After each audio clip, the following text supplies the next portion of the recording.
एक चिट्ठी रहती थी नमक के पहाड़ पर। नमक के पहाड़ तो होता है, और इधर से एक चिट्ठी चली गई उत्तर प्रदेश से। दोनों में शादी उदी था, संबंध था। वहाँ केवल नमक नमक खिला रहा था। कहा कि यार तुम लोग कैसे रह रहे हो, हमारे प्रदेश में चलो, वहाँ मीठा मिलता है। कहा मीठा क्या होता है रे पागल, यह सफ़ेद सफ़ेद, तो देखो सफ़ेद तो ये भी है, नमक भी सफ़ेद, चीनी भी सफ़ेद, हमको मूर्ख बना रहा है।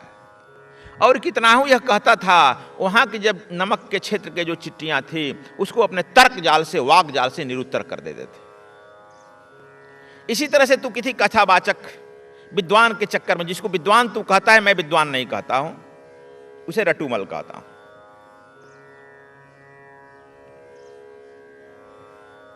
आइंस्टीन को विद्वान कह सकते हो।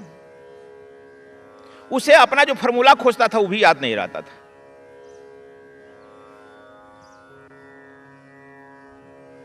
आज देख लो, बहुत निपढ़ लोगों को पूरा गीता याद होगा, गंवार लोगों को पूरा रामायण याद होगा।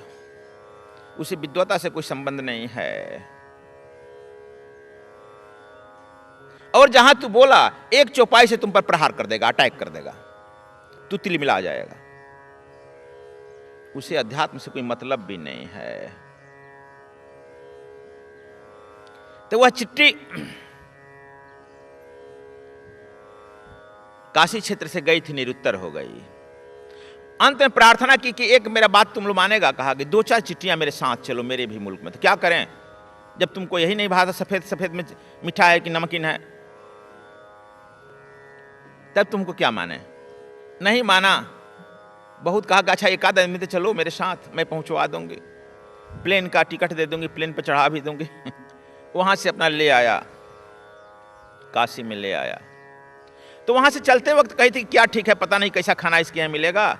कुछ अपना बैग जब बांधने लगी तो नमक रख लिया था, और अवसर पाते ही उसने बैग से निकालकर चिट्ठी अपने मुख में वह नमक डाल लेती थी। यह चीनी का ढेला, मीठा का ढेला देता है, इस खाओ, कैसा लगता है? तो नमकीन तो लगता है। 1 दिन 2 दिन 3 दिन बड़ा फेर में पड़ा। सब काशी के सब चिट्ठियां बड़ी फेर में पड़ी कि नमकीन क्या कहलाता है, नमक तो हम लोग खाते नहीं है। नमक डालेगा तो चिट्ठी वहां से उठकर चली जाएगी। भगवान को नमकीन भोग नहीं लगाया जाता है, ये नहीं जानता है तो जानो, भगवान को मीठा भोग लगाया जाता है। मीठा, क्योंकि वह मीठा है ना, इसलिए मीठा खाते हैं और मीठा व्यवहार करते हैं। तुम लोग नमकीन हो गया है अंदर से, इसलिए नमकीन व्यवहार करता है, नमकीन खाता है। इसीलिए कहा गया कि भगवान को नमकीन बहुत मत लगाना यार, अपना ही तक रखना। किसी जले हुए पर नमक छिड़क दो तो वह और जलन पैदा हो जाएगा ना। इसलिए भगवान जलन पैदा नहीं करते हैं, इसलिए कहते हैं कि हमको मत नमक भोग लगाओ। ठीक है। अब वह चिट्ठी जब यहां आई, मीटिंग हुआ, आनंद के समान मीटिंग कराया था इन्हीं के समय। कहा कि क्या करें, देखो ना ये तो सब नमके नमक कह रहा है, मीठा का अनुभव नहीं कर रहा है। कहा कि एक काम करो, इनको BHU में ले चलो, इलाज कराओ। BHU में सब चिट्ठियां गई। यहाँ डॉक्टर उसका मुंह खोला और मुंह में देखा कि दांतों में छोटी छोटी नमक की डलियां छिपा रखी है। डॉक्टर उसे नमक की डालियों को दांत से निकाला, दांत को ब्रश कराया, साफ कराया, पेट में कुछ डालकर वॉमिटिंग कराया। इसका बैगेज जो लाकर आया था, उस बैग से सब नमक निकाला गया। उस बैग में भी कुछ चीनी डाल दिया गया, मीठा डाल दिया गया। कहा कि ले जाओ। और जब वो चिट्ठियां फिर आई, भूख तो लगी थी, खाने लगी, कही यार यार गजब का स्वाद है। हम लोग को तो जानते ही नहीं थे कि यह भी एक स्वाद होता है। 1 दिन 2 दिन रहने के बाद कहा कि तुम लोग जाओ अपने देश में। अब क्यों जाएं, ऐसा स्वाद तो वहां मिल नहीं रहा है, हम तो मर जाएंगे खाने बिना, अब यहीं रहेंगे। समुद्र किनारे ना होता है नमक, गुजरात। चिट्ठियां तुम इधर आ जाओ, क्यों उधर पढ़ रही हो? वे सब चिट्ठियां भी वहां मीटिंग करके कहे कि देखो ना, पागलों के साथ गई, पागल हो गया सब, ये भी पागल हो गया। हम लोग सोचते थे इसलिए अब कोई नहीं जाए, बीवेयर फ्रॉम काशी, सावधान हो गया। इतना ही नहीं, मीटिंग किया कि उधर के लोग जब आते हैं तो उनसे मिलो मत, वहां से शादी विवाह मत संबंध करो, नहीं तो सब पागल हो जाएगा। हमारे वंश के लोग कुछ पागल हो गए।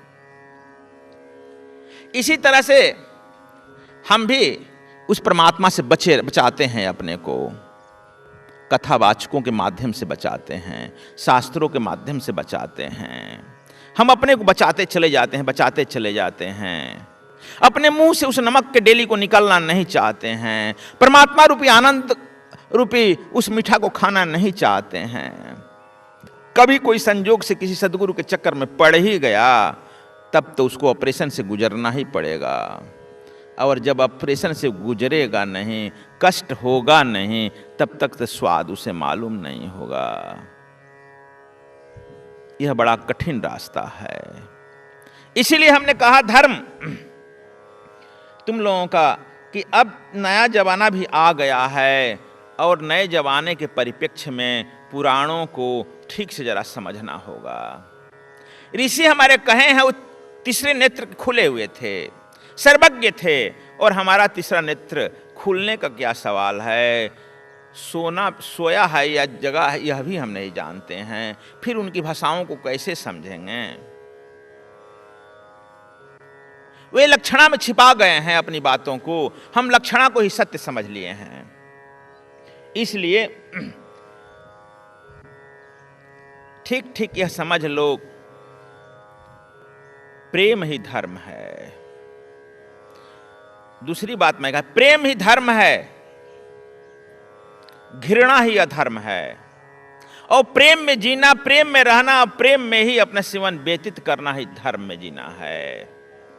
और जहां तक मन का आविष्कार है, एक बात यह समझ लेना, जहां तक मन का आविष्कार है वहां तक धर्म का संबंध नहीं है बंधुओं।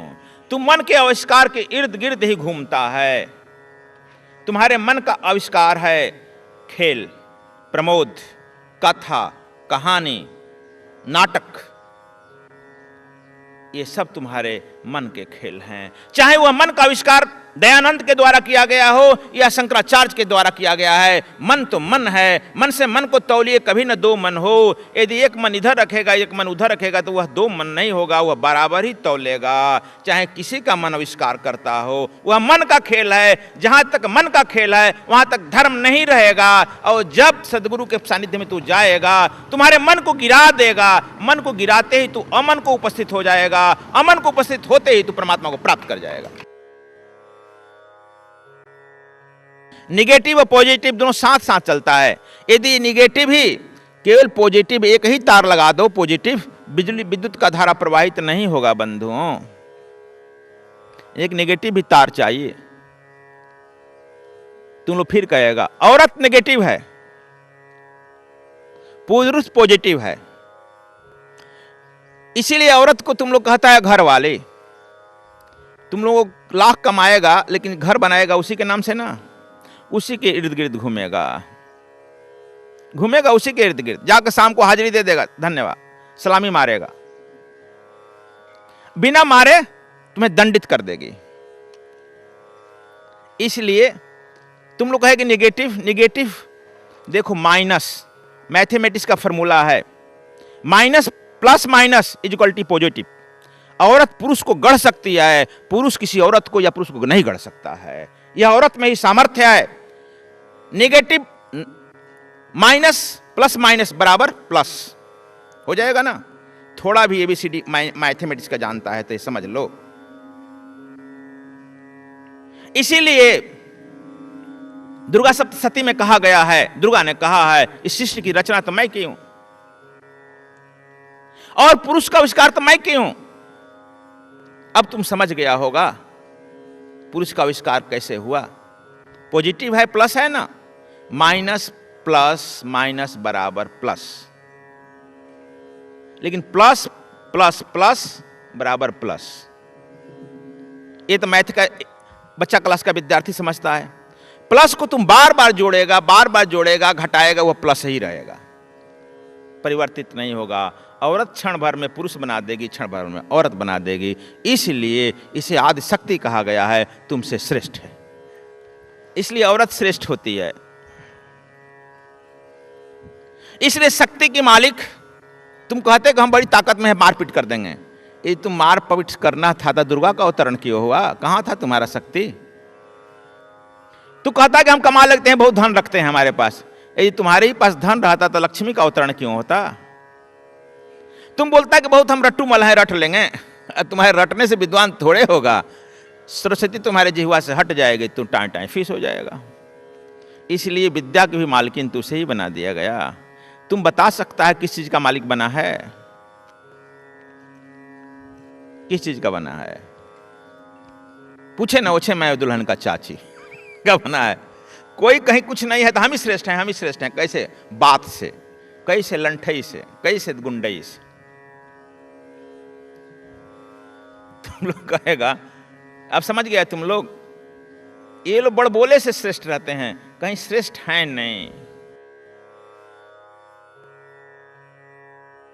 हमारा दूसरा अध्याय पोष्य वर्ग का है। पोष्य वर्ग जरा इसे समझ लो ठीक से। आज से 20 वर्ष पहले देश भर के वैज्ञानिकों ने 10,000 वैज्ञानिकों ने मीटिंग किया कि देश से हम कष्ट को कैसे दूर करें। तो दुख का कारण उन्होंने किया कि अशिक्षा पहला, दूसरा धन। यदि लोगों को शिक्षित कर दिया जाए, धन प्रदान किया जाए, सभी लोग शिक्षित हो जाएंगे।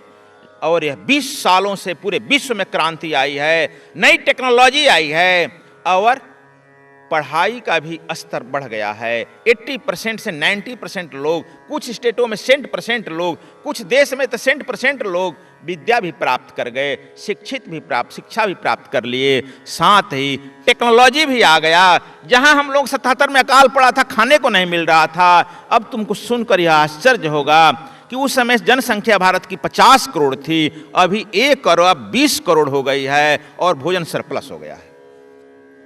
भोजन एफसीआई के गोदामों में सड़ रहा है, निकालने में असमर्थ है, सरप्लस हो गया है। टेक्नोलॉजी विकासित हो गया।